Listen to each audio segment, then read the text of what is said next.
Bienvenue à tous dans cet épisode de La Lettre Pro, le podcast Intelligence Artificielle. Je suis Bru Latour, le rédacteur en chef de La Lettre Pro. Aujourd'hui, nous allons explorer le paysage dynamique de l'industrie de la radio et du podcast en nous concentrant sur les développements récents et les grandes tendances. Commençons par l'enjeu des abonnements payants pour assurer l'avenir du streaming. En 2024, le marché français de la musique enregistrée a franchi un cap historique, dépassant pour la première fois le milliard d'euros de chiffre d'affaires. Cette croissance de 7% par rapport à 2023 repose principalement sur le numérique, qui représente désormais 78% des revenus totaux. Le streaming audio est le principal moteur de cette dynamique, générant un chiffre d'affaires de 664 millions d'euros, en hausse de 9,5% sur un an. Cette progression souligne l'importance des abonnements payants pour soutenir le secteur, en garantissant des revenus stables et en permettant une innovation continue dans l'offre de contenu numérique. Les services de streaming doivent donc continuer à améliorer leurs offres pour attirer et fidéliser les abonnés. La maison FG confirme son ancrage dans le digital avec des chiffres impressionnants pour le mois de février 2025. Au niveau mondial, elle atteint 3,23 millions d'écoutes, dont 2,38 millions en France, se plaçant ainsi au 8e rang des groupes audio digitaux et à la 21e place parmi les marques radiophoniques, surpassant Fun Radio, Europe 2 et Radio Nova. Radio FG, une des stations phares, totalise 866 933 écoutes. Parmi ces stations populaires, FG Chic enregistre 296 537 écoutes, FG Starter by Akimakli 203 320 écoutes et FG Deep Dance 185 168 écoutes. Maximum et FG Dance, diffusés en DAB+, poursuivent leur croissance avec respectivement 101 315 et 85 073 écoutes. De plus, FG Chic Vintage, la 53e radio digitale du groupe, vient enrichir l'offre avec un format basé sur les classiques des années 70, 80 et 90. Maison FG diffuse aussi en FM dans 40 villes et en DAB+ dans 120 villes françaises et européennes, consolidant ainsi son rayonnement international. Wheatstone a récemment annoncé le lancement d'un nouveau driver audio pour Linux conçu spécifiquement pour son réseau audio sur IP WheatNet IP. Ce développement représente un pas en avant important pour les infrastructures audio numériques car il permet un streaming audio bidirectionnel à travers le réseau sans nécessité de carte son physique. Cela signifie que les utilisateurs peuvent désormais gérer jusqu'à 24 flux simultanés, renforçant ainsi la flexibilité et la fiabilité des systèmes audio. L'absence de carte, son physique, simplifie également l'installation et réduit les coûts, tout en augmentant la robustesse des opérations. Cette innovation est particulièrement bénéfique pour les environnements professionnels où la qualité et la stabilité de l'audio sont cruciales. En adoptant cette technologie, les diffuseurs peuvent optimiser leur réseau et améliorer l'efficacité globale de leurs opérations audio. Radio Nova continue de surprendre son auditoire avec le lancement d'un nouveau programme audacieux, Nova Radio Pirate. Fidèle à son esprit libertaire depuis sa création en 1981, la station ne se contente pas de suivre les tendances, elle les crée. Nova Radio Pirate s'inscrit dans cette tradition en proposant une expérience d'écoute unique avec des contenus inédits et une programmation qui défie les conventions. Ce nouveau programme vise à captiver les auditeurs en explorant des sujets non conventionnels et en offrant une plateforme aux voix marginalisées. Avec des records d'audience depuis le début de la saison, notamment grâce à La Dernière, qui fait un tabac tous les dimanches soirs et en semaine sur le digital, Radio Nova démontre qu'elle reste un acteur incontournable du paysage radiophonique français. Nova Radio Pirate promet de poursuivre cette dynamique en offrant des contenus qui captivent et stimulent l'imaginaire des auditeurs.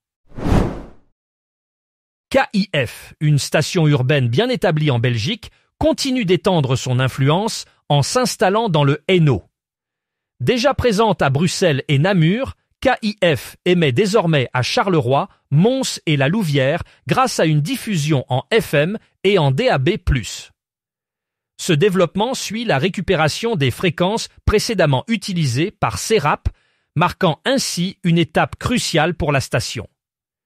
Depuis le 13 février 2025, date symbolique de la Journée mondiale de la radio, KIF est sur 105,2 FM à Charleroi et en DAB+ à Charleroi, Mons et la Louvière.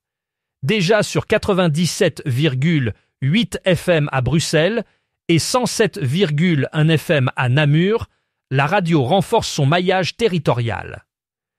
Fidèle à son ADN, elle propose un contenu axé sur la musique urbaine, des dernières tendances aux classiques du genre.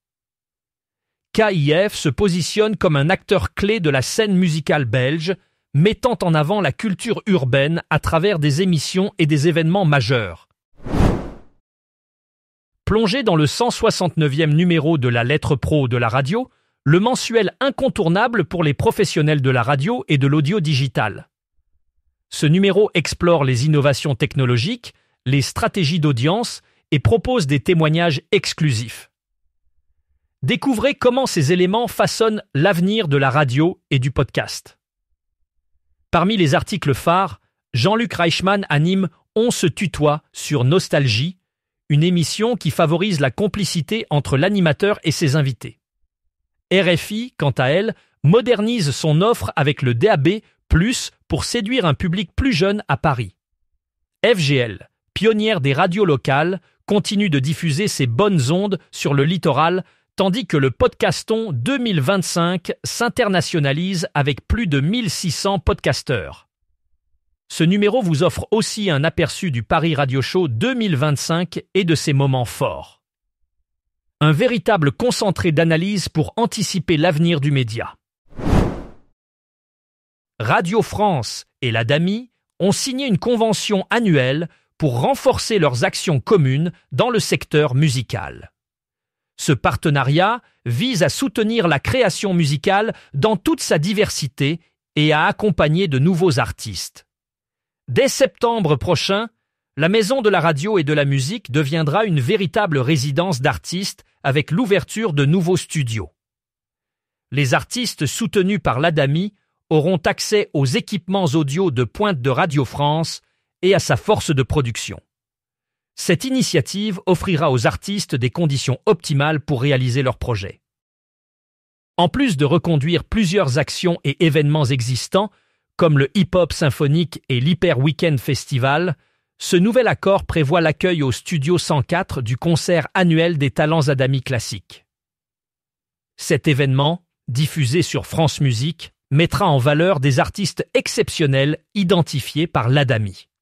Il permettra une diffusion élargie et une rencontre directe avec le public de la Maison de la radio et de la musique, renforçant ainsi le soutien de Radio France à la scène musicale. Le 11 mars, Triton Digital a annoncé qu'il élargissait son partenariat avec Audioboom, l'un des principaux réseaux de podcasts au monde. Cette collaboration renforcée intègre la solution Sounder, qui permet d'optimiser le ciblage contextuel et la pertinence des annonces publicitaires sur l'ensemble du catalogue d'Audioboom. Cette innovation vise à améliorer l'expérience des annonceurs en leur offrant des publicités plus ciblées et pertinentes, tout en enrichissant le contenu proposé par les créateurs de podcasts. En utilisant Sounder, Audioboom peut désormais analyser le contexte des podcasts pour diffuser des annonces qui s'alignent mieux avec le contenu et les intérêts des auditeurs. Cela représente une avancée significative dans la monétisation des podcasts, en permettant aux annonceurs de toucher leur public cible de manière plus efficace et en offrant aux créateurs de contenu des opportunités de revenus accrus. Aux États-Unis, la radio AM/FM, continue de dominer l'écoute audio en voiture, captant encore 86% de cette audience.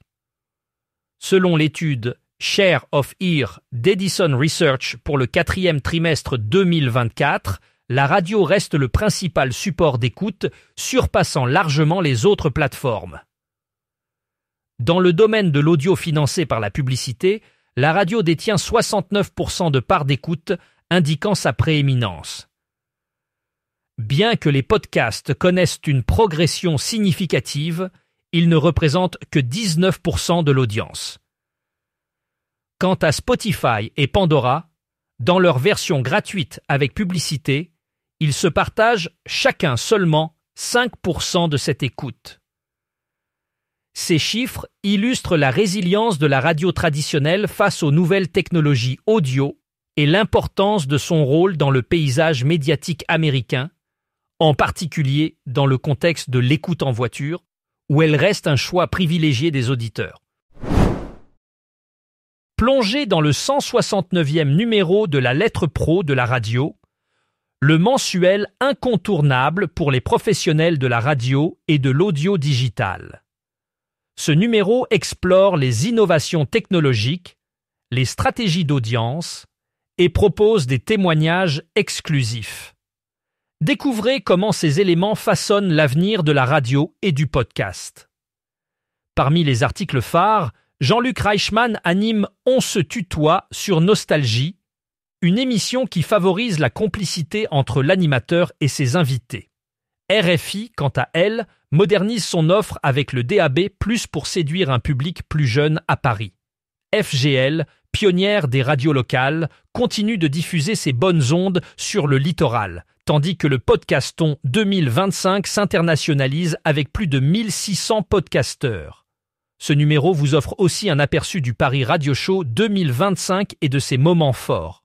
Un véritable concentré d'analyse pour anticiper l'avenir du média. C'est tout pour aujourd'hui sur La Lettre Pro, le podcast Intelligence Artificielle. Merci d'avoir été à l'écoute. Pour plus de détails sur ces sujets et bien d'autres, rendez-vous sur notre site lalettre.pro. Et n'oubliez pas de vous abonner à notre newsletter quotidienne pour recevoir toutes les actualités directement dans votre boîte mail. À demain pour un nouvel épisode.